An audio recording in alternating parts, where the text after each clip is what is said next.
ماما هاد التفاحه فيها دوده. غير كلها ولدي، ما غدير لك والو.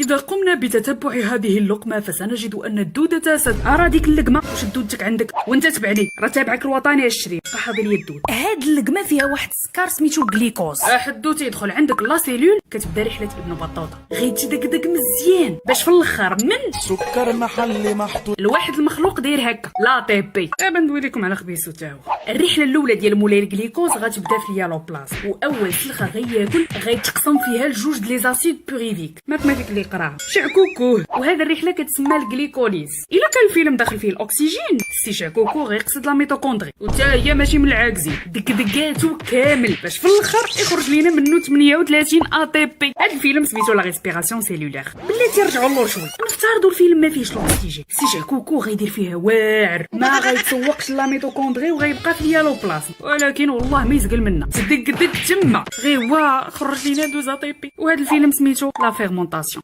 ماما شبعت ما بقيتش بغيت.